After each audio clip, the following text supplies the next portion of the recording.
কিছু নাপাক মানুষের ছোঁয়া যদি দেশের উঁচু চেয়ারের সাথে লাগে তো দেশ নষ্ট হয়ে যায়, দেশ নষ্ট হয়ে যায়। কারণ এই মানব সম্পদ যদি দামি হয় তো এটা জান্নাতের চাইতে দামি, কাবার চাইতে দামি। আর যদি এটা বরবাদ হয় তো এটা নিকৃষ্ট, নাজাসুল আইন, এটা রাখার উপযুক্ত না, এটা ধ্বংস করে দেয়া, এটাকে শেষ করে দেওয়া, এটার সাথে সম্পর্ক বিচ্ছিন্ন করা সময়ের দাবি। এ কারণে মানুষকে মানুষ হতে হবে। মানুষ যেন মানুষ হতে পারে, এরা যেন নাজাসুল আইন না হয়, এরা যেন চতুষ্পদ জন্তুর চেয়ে খারাপ না হয়। এই কারণেই মানুষের কোয়ালিটি মানুষকে দেখাইতে আল্লাহ তাআলা মানুষেরই ভেতর থেকে আল্লাহর মনোনীত লক্ষাধিক নবী রাসূলকে শ্রেষ্ঠ মানুষের নমুনা হিসেবে পৃথিবীতে পাঠাইছেন। আর এই পয়গম্বরদের কাফেলার সর্বশেষ আপনার আমার নবী, প্যারা নবী মুহাম্মদুর রাসূলুল্লাহ সাল্লাল্লাহু আলাইহি ওয়াসাল্লাম এ ধরা পৃষ্ঠে আগমন করেছিলেন মানুষের জন্য সর্বোত্তম নমুনা হয়ে, যার সনদ হলো ইন্নাকা লাআলা খুলুকিন আযীম। আপনি হলেন মানব জাতির জন্য সর্বোত্তম আদর্শ, খুলুকে আযীম। আর আমাদেরকে আল্লাহ তাআলা বলেছেন লাকাদ কানা লাকুম ফি রাসূলিল্লাহি উসওয়াতুন হাসানা, তোমাদের জন্য সর্বোত্তম মানব চরিত্র, সর্বোত্তম মনুষ্যত্ব, সর্বোত্তম ইবাদত, সর্বোত্তম আখলাক, সর্বোত্তম মুআমালাত, সর্বোত্তম মুআশারাত যার ভেতরে আমি দিয়েছি তিনি হলেন সাইয়্যিদুনা মুহাম্মদুর রাসূলুল্লাহ সাল্লাল্লাহু আলাইহি ওয়াসাল্লাম। তার কাছ থেকে তোমরা তোমাদের মনুষ্যত্ব শিখো।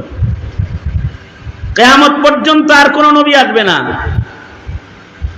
নবীরা মানুষ বানাইছেন, অমানুষকে মানুষ বানাইছেন। কিয়ামত পর্যন্ত তার কোন নবী আসবে না। যদি এই পৃথিবীতে মানুষ বানানোর সিলসিলা বন্ধ হয়ে যায় তাইলে তো এই পৃথিবীর হায়াত থাকবে না, হায়াত টিকবে না। এ কারণে আল্লাহ তাআলা মানুষকে মানুষ হিসেবে গড়ে তোলার, ভালো মানুষের সিলসিলা জারি রাখার মেহনত শুধুই মাত্র আল্লাহ তাআলা উলামায়ে দ্বীনদের কাঁধে দেন নাই। আল্লাহ তাআলা যার ঘরে মানুষ জন্মগ্রহণ করবে তাকেও আল্লাহ তাআলা তার ঘরের মানুষটাকে অমানুষ না হয় খেয়াল রাখতে নির্দেশ করেছেন। আমাদের ঘরেই মানুষ জন্মগ্রহণ করে, মানুষেরই ঘরে মানুষ জন্মায়, সেই মানুষটা যেন নাজাসুল আইন না হয়, অমানুষ না হয়, এই দায়িত্ব আমার। ঘরে জন্ম নেওয়া মানুষগুলোর দায়িত্ব আমার। আপনার ঘরে জন্ম নেওয়া মানুষগুলোর দায়িত্ব আপনার। যার যার ঘরে নতুন মানুষ আসতেছে এই মানুষগুলার দায়িত্বভার ওই ঘরের কর্তার। আলা কুল্লুকুম রাইন ওয়া কুল্লুকুম মাসউলুন আন রাইয়াতিহি। ময়দানে মাহশারে এই দায়িত্ব সম্পর্কে সকলকে জিজ্ঞাসাবাদ করা হবে। এ কারণে পিতারা তাদের ঔরসের মানুষের কারণেই হয়তো দুনিয়াতে খেদমত, আখিরাতে নাজাত পাবে। আবার পিতারা মাতারা তাদের খানদানের ভেতরে আগত মানুষের কারণে দুনিয়াতে কষ্ট অথবা আখিরাতে হিসাব নিকাশ ও আযাবের মুখোমুখি হবে। কারণ সবাই দায়িত্বশীল। মানুষ যেমন নিজের ইচ্ছায় পৃথিবীতে আসে না, তো ভালো মানুষও অনেক সময় মেহনত করে বানান যায় না।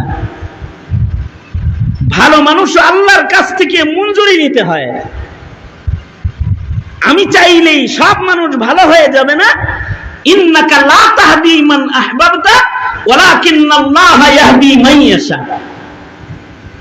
এই কারণেই মেহনতের পাশাপাশি আল্লাহ তাআলা পৃথিবীর সকল পিতামাতাকেই তাদের ঔরসে জন্মগ্রহণ করা মানুষগুলো যেন অমানুষ না হয়, তারা যেন চক্ষু শীতলকারী মানুষ হয়, এই দোয়া আল্লাহ নিজ জিম্মায় তার বান্দাদের মুখে উঠায় দিচ্ছেন।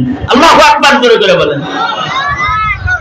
যেমন মহান আল্লাহ আমাদেরকে শিখাইছেন দোয়ার মাধ্যমে যে তোমরা এইভাবে আমার কাছে ভালো মানুষ চাও, দোয়া করো। ভালো মানুষ দুনিয়াতে চাওয়া অথবা ভালো মানুষ দুনিয়াতে গড়া, এটা তো নবীদের জিম্মাদারি ছিল। নবীরা দুনিয়াতে ভালো মানুষ বানাইছে, এখন তো আর নবী আসবে না।